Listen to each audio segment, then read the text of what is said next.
This is SciByte, episode 108 for November 5th, 2013.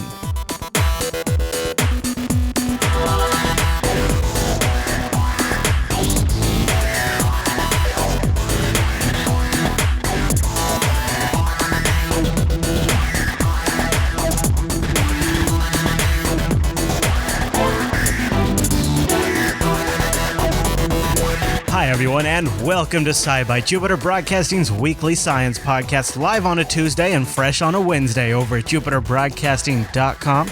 My name is Chris, and joining us every single week is our host, Heather. Hey there, Heather.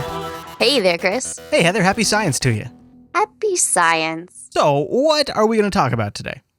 Today, we're going to take a look at a strange exoplanet, SpaceX rocket testing, an Australian lost world, simulating dinosaur walks, viewer feedback about human regeneration, curiosity news, and as always, take a peek back into history and up in the sky this week. Wow, that does sound like quite a bit of science, so we should probably kick it off with the news.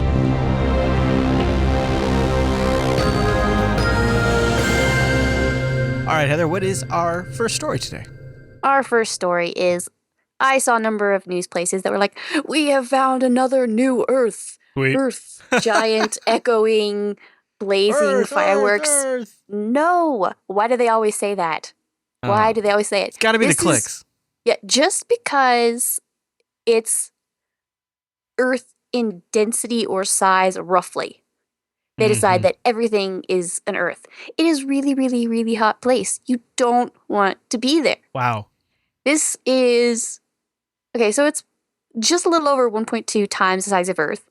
It's made of iron and rock. So it's about the same density, about the same size-ish, and it is orbiting in a mightily fast 8.5 hours. Oh. This is miles away from the star. So this miles? Yeah. No, this is not like long distances. It is really, really close to the star. So you got an 8-hour day, and it's pretty much on fire.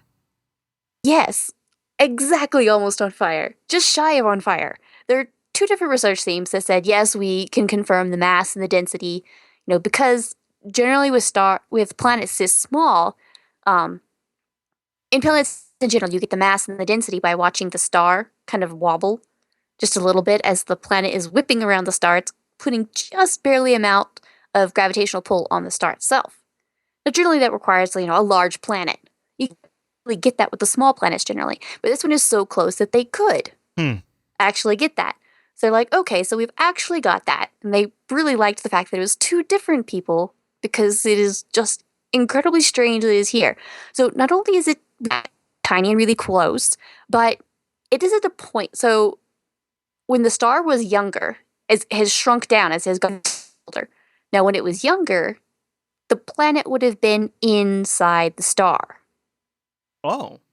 And it's not a planet that could have formed farther away and, come into a smaller orbit. Mm-hmm. Because if it had come into a smaller orbit, it would have dived straight into the star itself.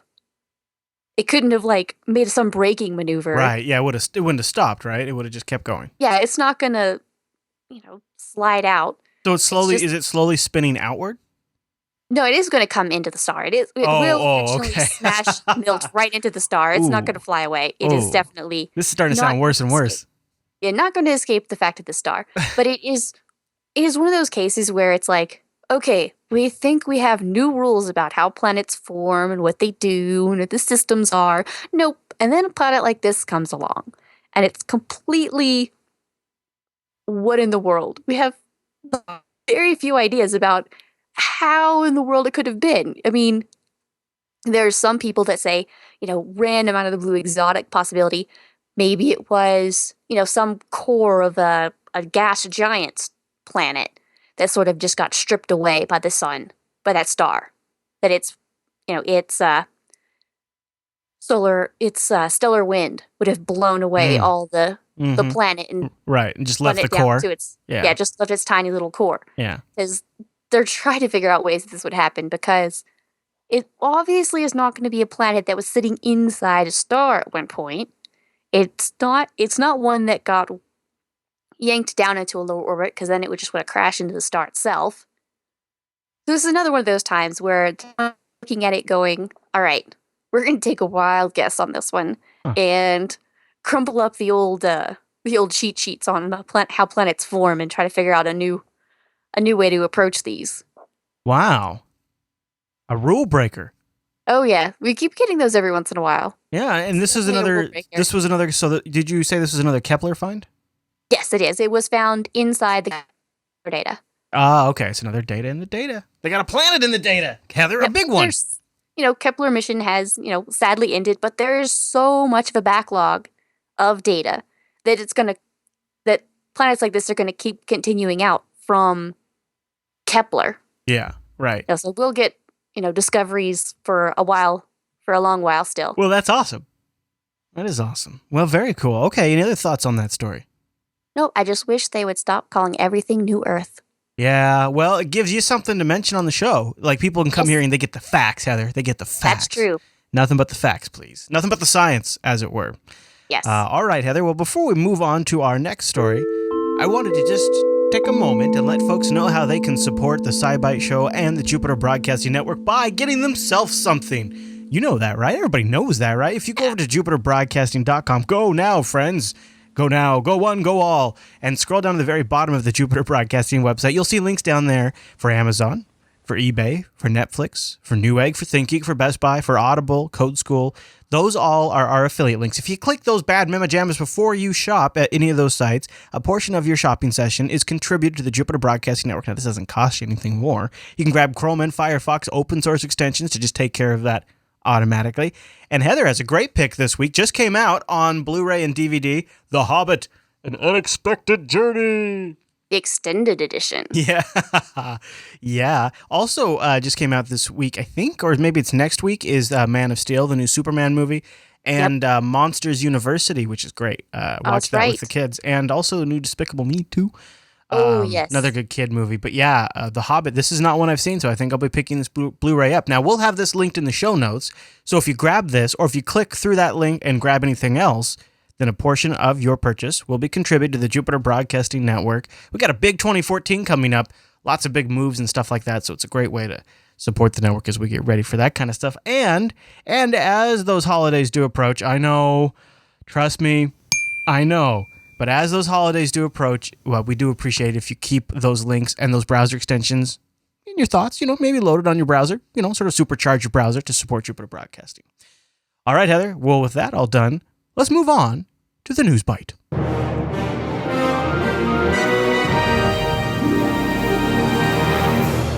All right, so what are we biting in the news? Alrighty, SpaceX, the private industry that has delivered stuff to the space station, they're not going to be renting some test space from NASA to do some rocket test engine testing. Okay. So currently they do most of their rocket testing in Texas. Now they've got much larger rocket engines with that they need to test, and they're going to use the E2 test stands at Stennis in Mississippi, I believe. So it's just they haven't necessarily given a whole bunch of details about what they're calling it, the Raptor engine, what it is, specific development plans, but you can kind of get bits and pieces of news here and there, and I can kind of look around in between going, okay, I know these types of engines, they're probably going to be used for some sort of deep space mission, maybe to Mars or to, another planet. So they've been talked in, actually the CEO of SpaceX has actually mentioned this type of engine when talking about a Mars mission. So, so the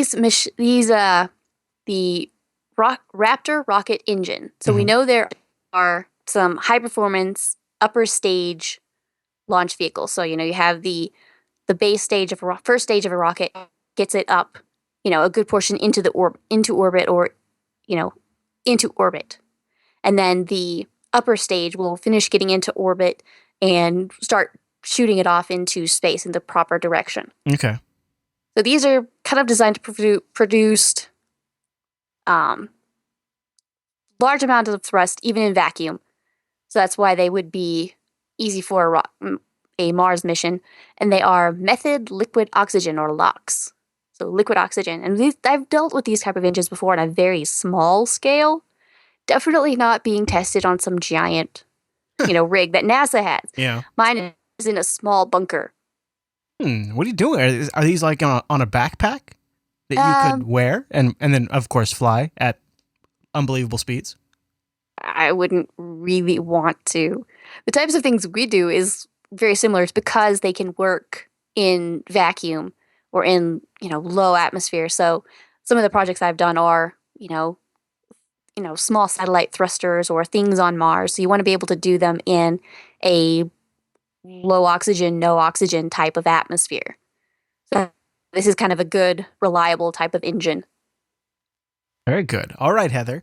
Well, if you don't mind, I'm going to have the band. Hey, guys, come on in. Yeah, just set up right there. Okay. Yeah, could you play the news bite? No, 2-byte news. 2-byte news. Jeez, they always get this messed up. Okay. Here we go.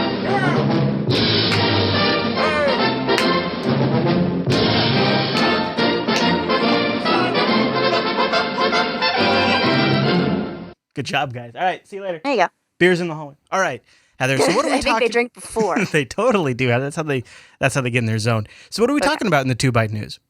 Alrighty. There is a nice little lead article saying there's an Australian lost world found. Nice. I heard about this actually. Yeah, so there was an expedition there's a really remote part of northern Australia, and they found 3 new vertebrate species that we've been totally isolated from our knowledge or humans for millions of years. Huh. So there was a James Cook University and National Geographic film crew. They had to be dropped into a helicopter onto the rugged, it's called the Cape Melville Mountain Range.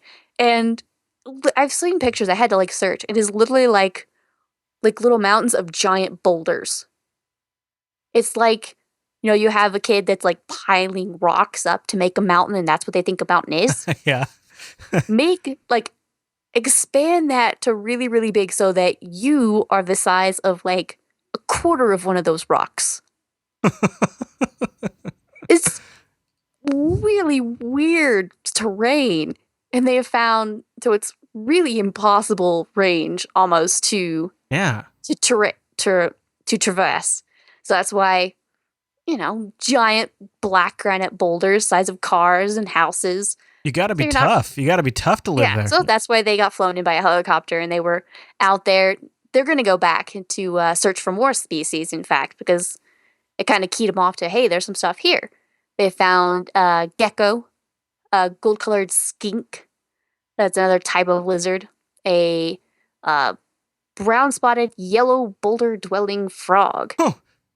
So, the gecko is this really huge-eyed, long, slender thing, very different from all of its similar gecko relatives. Kind of adorable. Now, in its own little way. In a way, I'm going to eat your eyeballs kind of way. I don't know if it's that kind of. Uh-huh. The most interesting one that I found was the frog. Yeah. Because during the dry season, they need water to make their eggs. And this is a giant boulder field. It's not necessarily a lot of water hanging around. And during the dry season, if they crawl in underneath all the rocks, it's kind of a cooler, moist environment. And so the tadpoles actually develop within the egg and make fully formed frogs in the absence of water, actually. Wow. So they kind of become form more frog-like in their little egg, and then they are completely, they come out and they're little frogs, and none of it has to do with water. They just hang out where it's cool and moist. That is a pretty cool frog. It's one of these where very specific little creatures for their crazy little environments are what makes them happy. And so since they found these larger ones, they're definitely going to go back and be like, all right, there's probably some smaller ones like snails and spiders and maybe even little mammals. So it's kind of one of those things where they got a taste of it and they're like, wait a minute, we found a couple new things with just this one trip. We got to go back. Very cool.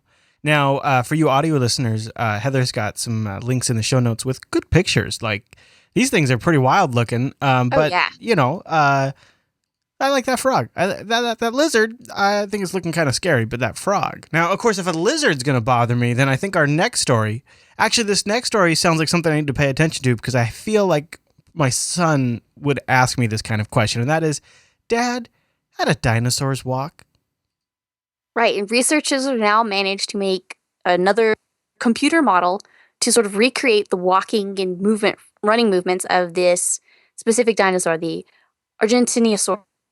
Now, this is one of the largest dinosaurs, one of the largest creatures that have ever walked the Earth. So this is one that lived between 97 and 94 million years ago during what they call the Late Cretaceous period. And now, not many of the bones of this type, of this specific dinosaur, have actually been recovered. So oftentimes you'll see them and they'll be like, oh, this is, this type of dinosaur. And it doesn't necessarily mean that they found a full skeleton. Now, they know of skeletons of, brachiosauruses or other more common dinosaurs of that nature. So they have full skeletons there. And then they find this type of dinosaur that they can tell that it is similar. And so they have like a femur, they have some neck vertebrae or a rib. And so from there, they're able to go, okay, this femur is 4 times as big, which kind of gives them math to sort of calculate up to see how much bigger it would be. Mm. And so then what they're able to do to sort of make these simulations is they go around and they laser scan the bones. And essentially, this simulation is using pretty much like 30,000 desktop computers all squashed together. Awesome. So they, laser scan all the bones, and from that, they're able to kind of see the where the muscles were, kind of seeing how the bones were put together. Yeah. And from this, that they weighed about 80 tons. Oh. So you can say, all right, here's the weight, here's how the bones were put together. We can kind of tell how some of the musculature was there. Therefore, there are only so many ways that this amount of mass with this kind of muscles can move successfully. Mm. So they think it moved about a very fast running pace. It would have been like 5 miles an hour for it, which is pretty much a very leisurely pace for us humans. And that's how fast they went. And that was pretty much it. I guess when you're as big as they are, you don't really have to run from much. Yeah. There was a video in the show notes, and it shows, how they found some small skeletons, like infant skeletons, and how they had already had like little tiny teeth. Yeah. Now, one of the videos I was sad to watch because the first part of it is like a T-Rex, like stomping around and being like, nom. Aw. No, you don't want that part. You want to see the cute little kid. And then it zooms out, and you could see like the full Argentinosaurus like standing there, towering massively over the T-Rex, and then kind of stumbles back a few steps and then turns and runs. Yeah, I bet. I would Just to too. kind of give you this, aspect of, you always think of the T-Rex as this giant monster. Right. And then this thing just made it look like a tiny little puppy, and it's like, okay, I'm gone. Gosh, one of these days, maybe we'll have like a park somewhere where they've recreated dinosaur life and we can visit it for our own entertainment, and it will be wonderful. What do you think, Heather? Yeah, because nothing could go wrong. Nothing could ever go wrong as long as you got a Unix system. Hey, Heather, speaking of Unix systems, the SciByte 2000 is flashing at me, and this particular button is either incoming communications, or it'll create a quantum rift between my house and your house, destroying all matter between our two locations. I'm not sure which one, so let's give it a rip. Oh, jeez. Okay. I covered my eyes. It's incoming communications. We didn't destroy a good portion of the United States. I keep telling you to move the viewer communication button far away from everything else that's going the to... The SciByte 2000 has so many buttons, I lose track, Heather. I lose track. So what did we get? All right. We got a Twitter feed from Michael Fallon showing me pointing out a story about human regeneration of parts. Gross. Gross.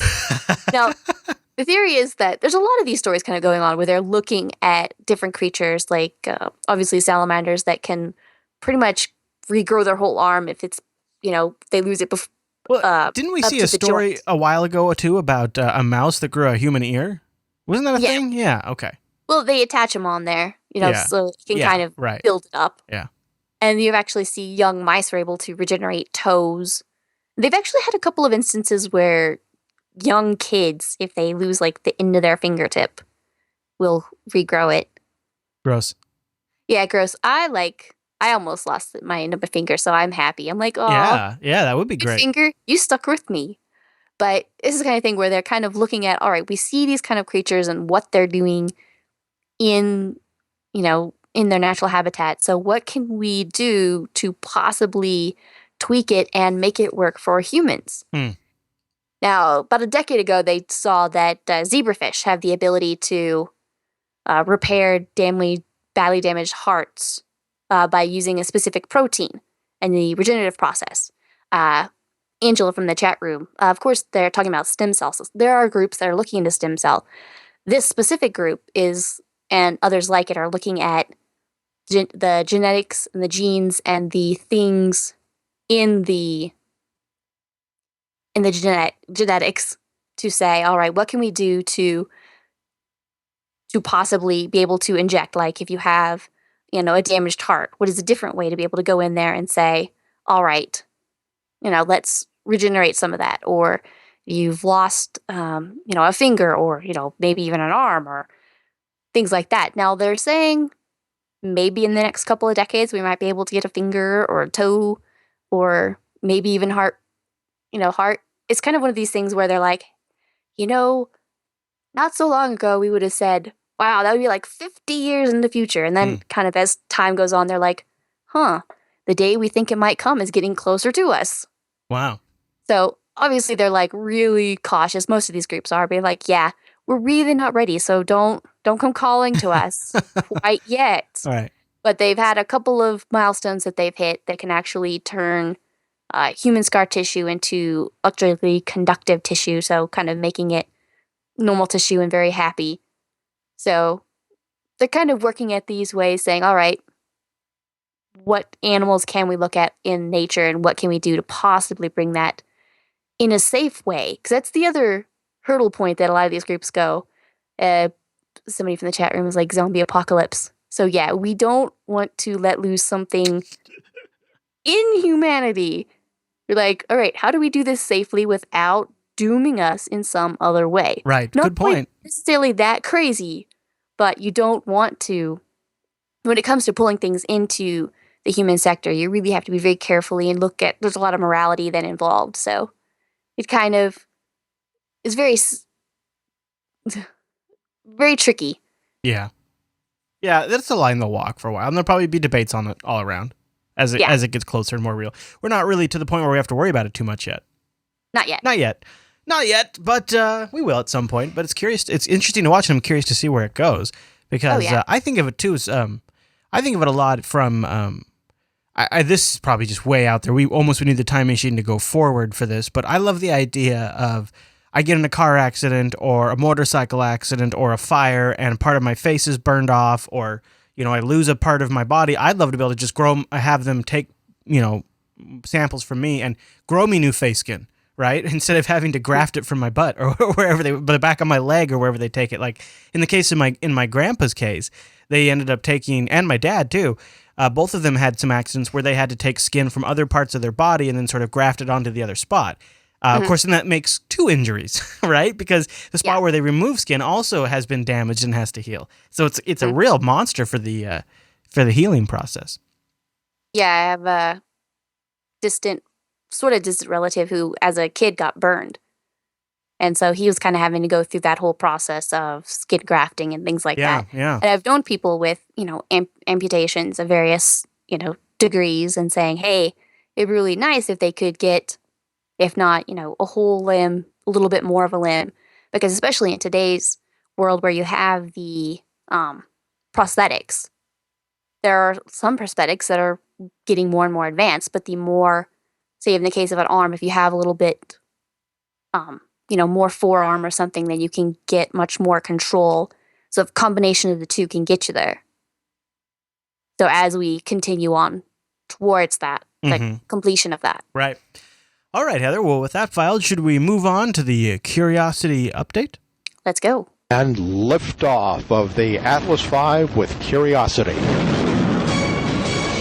Touchdown confirmed. Receive on Mars. All right, I feel like we should visit Cooperstown this week, Heather. What's Curiosity up to? Alrighty. The Curiosity rover has actually finished its complete first 2-day autonomous drive. That was actually back on October the 28th. So it they laid it out and said, all right, get to point B. And so it looked around and it chose a safe route. They had some waypoints that it wanted to go through. So it used, we talked about it before a couple weeks ago, where it was using stereoscopic images and kind of tracking all sorts of different rocks, and it moves forward and then it sees where the rocks are. So it's like, okay, I know I'm moving this way and I know exactly what's going on. And so now I remember why you're going to Cooperstown, because that is where the location that they have called it. Cooperstown, I like it. It sounds like a place where right now it's an up and coming spot, but they hope that after enough people come into the town, it's going to be a good tourist attraction. Sure. No, it by itself drove like 260 some odd feet, 80 meters. So it was a bit of a drive, actually. I was quite surprised that they actually were able to go that far. And so they're, heading there for, looks like there's some targets for maybe examination with the instruments on the rover's arm again. Well, they're going to head there, stop, test out some things with the arm, do some science. Now, this is another one of those, kind of waypoints on the way to Mount Sharp, where they are now a third of the way on their route to the mountain. There is their goal. This is a nice long road trip, but they are a third of the way along, and they're going to have some more science coming soon.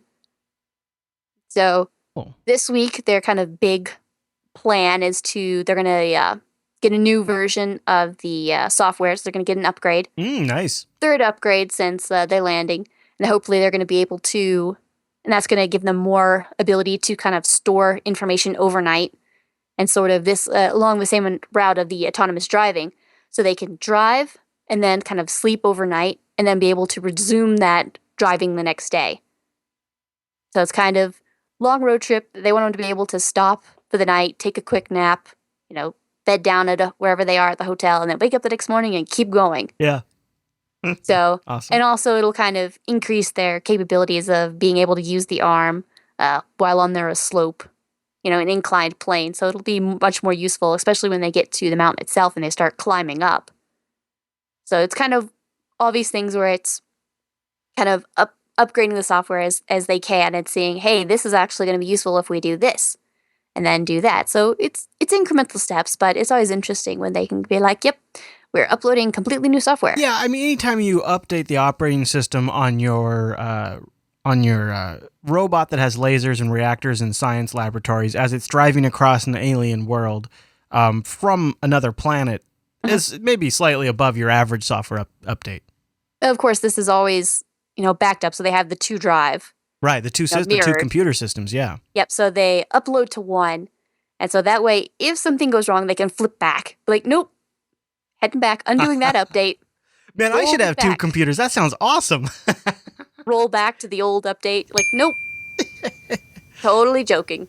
Well, Heather, good news. You gave me a little heads up. You said charge up the time machine this week because we're going way back. So I plugged it in, I added gas, and I even put bottled water in there in case we have that weird quantum slip where it actually takes us 1,000 years. Anyways, I don't want to get into the details. So let's step in, close the door. Let's go. Ooh,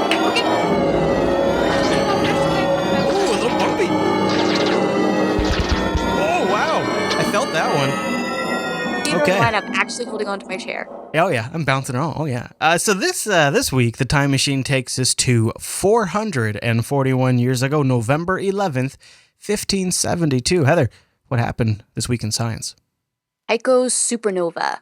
A Danish astronomer, Tycho Brahe, began observations of a supernova that was discovered in the constellation of Cassiopeia. Talked about it a few times here. It's a giant W-shaped. Now, this is not the first supernova seen in history, recorded history.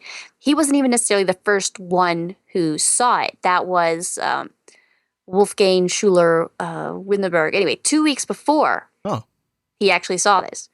Now, what's specific about this and why it is noteworthy is because he started these specific observations, and they were very accurate measurements of exactly where it was. Now, before this, there was kind of like, there are the stars. They are immutable. They are a painted canvas above our heads that doesn't really change. Oh, really? Now, this type of incident where there's a supernova and suddenly there is a very bright star. It was the brightest star in the sky for 2 weeks. It was visible in the daytime. Now, you could actually see it in the sky for 16 months, almost, a year and a half. So it was very visible for over a year. You'd actually see it in the daytime for 2 weeks. And so this is one of those things where it was, wow, something definitely changed in the sky. And so his detailed notes about what was going on, about how bright it was, it sort of innovated that type of thing where everyone started being, okay, he put out this book, and it actually named it De Nova Stella, which is where the word nova for supernova came from. That book. And it was sort of that type of meticulous work sort of started this whole new period in astronomy going, okay, now we can't just scribble down roughly what it looks like. We really have to take, specific measurements of where this is, what it is, what does it look like. And so kind of a big kind of turning point in that sense. 1572. How about that, huh? Wow. Yep. Wow. Talk about a science that has been being refined for a long time. Oh, yeah. Any other thoughts on that one? Nope. All right, then let me recalibrate the SciByte 2000 just so that way we can look up into the sky this week. That's right. On Wednesday, November the 6th, in the evening, you'll see Venus and the crescent moon. They'll be close by each other in the southwestern sky. On Saturday, November the 9th, we actually have the official first quarter moon. You can see that in the southwest. In general, this week, we've got Venus hanging about dusk. It's going to be in the southwest, near the moon, and moving towards the east to northeast is when it's going to set. It's going to be near the stars Castor and Pollux in the constellation of Gemini. Actually, in the show notes, there's kind of a picture to give you a better idea of what that layout might look like. Mars is going to be... Oh, yes. Mars is going to be rising about 1 to 2 a.m. standard time. This is where the tricky things are, where I'm going to give you the estimates, and you have to remember daylight savings versus standard. But 1 to 2 a.m. standard for Mars. It's going to be moving east. It's actually going to be moving opposite of the stars. So if you're watching sort of over the long time at night, then the stars are going to be going one way, and Mars is actually going to the opposite direction. It is now, we've been talking for a number of weeks about how it has been near the star, the blue-white star Regulus, kind of seeing the red and white difference between them. They're actually moving farther and farther apart from each other now, but they are going to be in the high southern sky by about dawn still. The comet Ison still just before dawn, below Mars, still only a telescopic object. We'll keep watching about when that'll start being visible to the human eye. Okay. And Jupiter, another good planet, 9 to 10 a.m. Standard time. It's going to be rising in the northeast and moving high to the southern sky by dawn. So it's kind of a morning object now. You have to catch it right before the sun blots it out. Oh, I'll keep that in mind. In fact, I don't have to keep it in mind because Heather has all of this laid out in the show notes. Go to jupiterbroadcasting.com. Look for episode 108 of the SciByte program. And specifically, the stuff up in the sky, she's got all that listed towards the bottom of the show notes, but she's got references to everything. She talked about including some great visuals, pictures, and multiple sources and resources, I guess you could say. Heather, anything else we want to cover this week?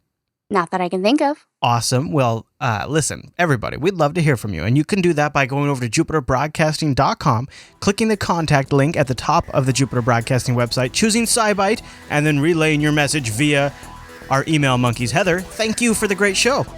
Thank you. All right, everyone. Well, thank you for tuning this week's episode of SciByte. We'll see you right back here next week.